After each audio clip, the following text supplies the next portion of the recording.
Hi everybody. Haven't been riding in a while.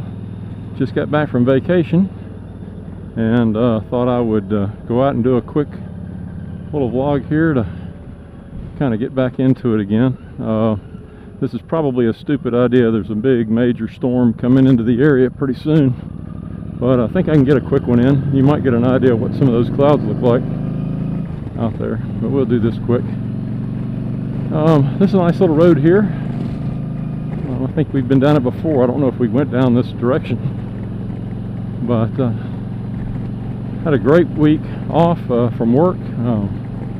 Went down, spent part of the time down at the beach, and then some of the time here just goofing off with the wife.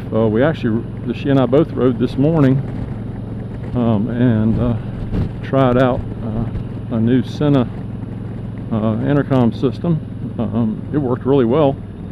I don't have what I need to use it to make these vlogs, so it'll be a while before I can get her on here dual with it. I'm riding by myself right now, but it worked out really well, and a little tweaking I think will get it, but she really enjoyed it. Couldn't get her to talk much. She talks about as much as she does on her regular videos, and I had to keep prompting her to make sure the Sennas were still linked up and working properly, but everything worked great. We were real pleased with it. But that wasn't the point of that wasn't going to be the point of my vlog today. I wanted to tell you about my riding experience back in the late 70s.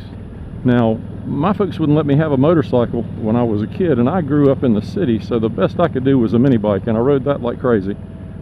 But in the late 70s, when I had already gotten out of school, some friends of mine and I started a motorcycle dealership, and we really focused on motocross more than anything else.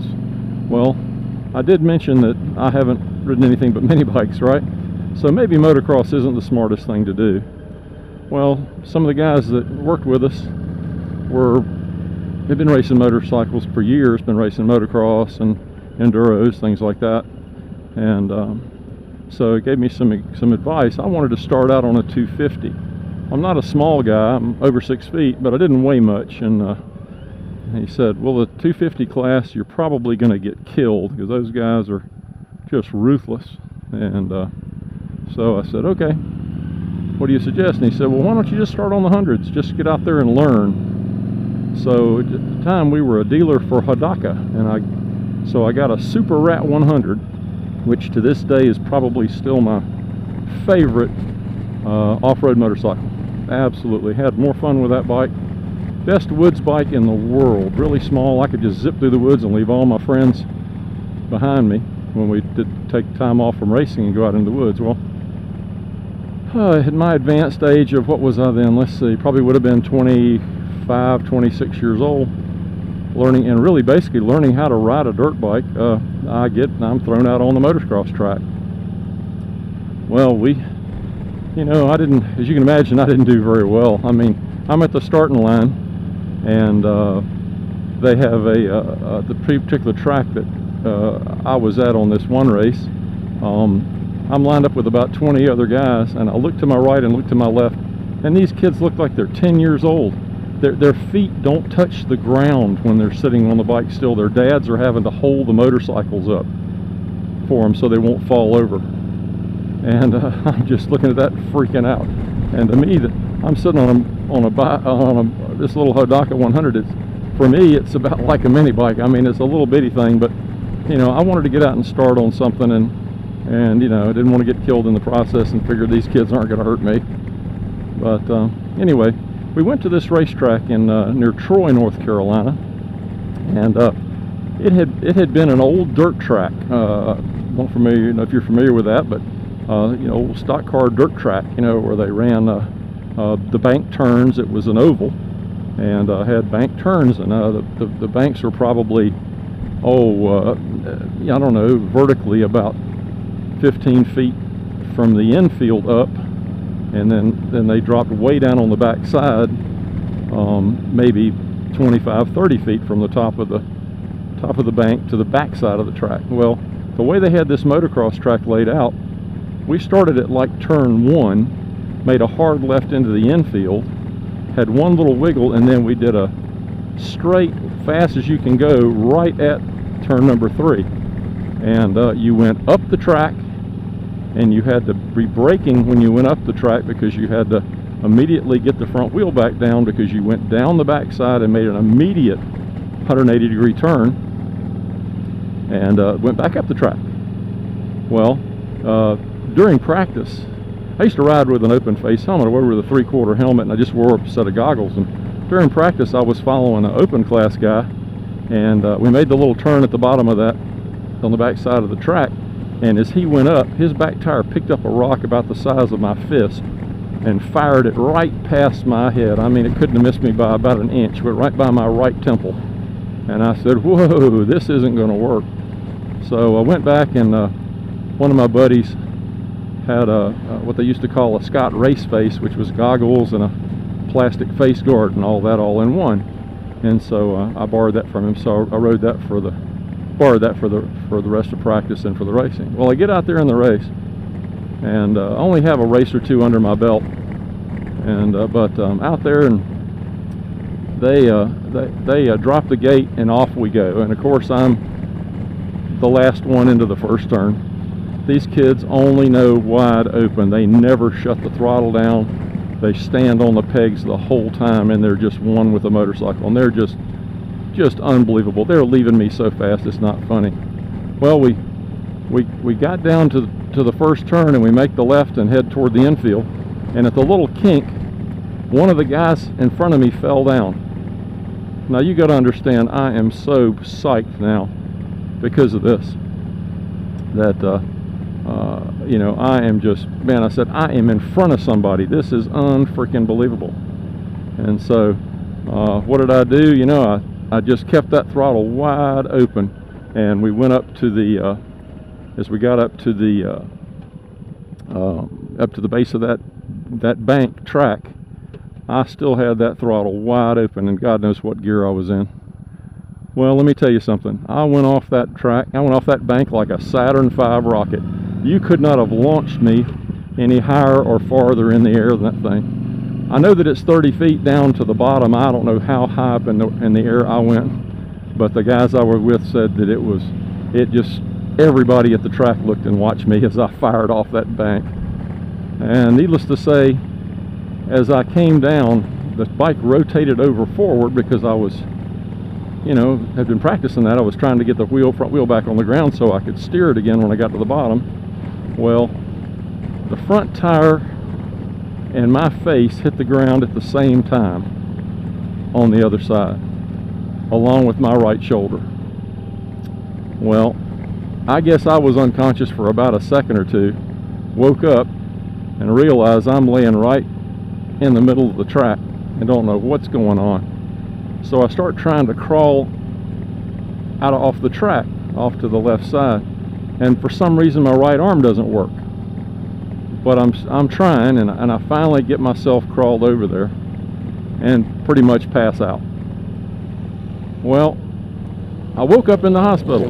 My buddies had taken me out to the hospital and checked me out, and as a result of my crash, I had a really, really beautiful concussion, just a nice one. It kept me coming in and out like a flickering light bulb. I'd be there 1 second and out the next. And but the worst injury I had was my collarbone. My right collarbone snapped like a green stick. I mean, it was 1,000 little splinters. And the most cool part about it was they were sticking out through my skin right there where at the middle of my collarbone. Well, it kind of freaked everybody out, freaked me out too. Needless to say, I had to have it operated on. They had to go in and get those points knocked off of it and kind of get it back together. There was no setting it, because when they break like that, not everything breaks. It just breaks about half the bone splinters out. The other half was just bent. So I just had to wait till it healed a little bit, and they went ahead and did an operation and cut those sharp points off. For months after that, I would, around the area, I would get a little thing that felt like a pimple, and I would pick at it and pick at it and pick at it, and pretty soon it'd get a little white head on it, and I'd keep picking at it and picking at it, and then it would bust open. And what what it was a little tiny piece of splintered bone. And these things were small. These were like maybe the size of 2 BBs stacked end to end with points on each end. And they would work their way up through the skin, and I would play with them like a loose tooth till finally they would come out. And that went on for about 6 months. I think I finally got them all out of there. But that was my first real great crash on the motorcycle. And I had others. Just to show you how much somebody can want to ride motorcycles. 4 weeks after I had broken this collarbone, I was out at the track, the different track, with all the guys, and I had brought my motorcycle, which I had repaired in the meantime, and just out there, and I wasn't going to race because I really was still in the brace that they give you. If you ever have broken your collarbone, they don't have a way of setting it. They just put a kind of a cross brace on you, and it really, all it does is a medieval torture device. It just pulls your shoulders back, and they tighten it as tight as they can. And it's hell to do it by yourself. It's just really almost impossible. But when somebody else does it, it just hurts so bad, because those broken ends of the bone just rub against each other as they try to get it good and tight. Well, anyway, so I'm just saying, I'm going to go out here and I'm just going to putt. I'm just going to ride around the track and, you know, get familiar with the track for when I get better, because we come back and race there again. Well, stupid me, I start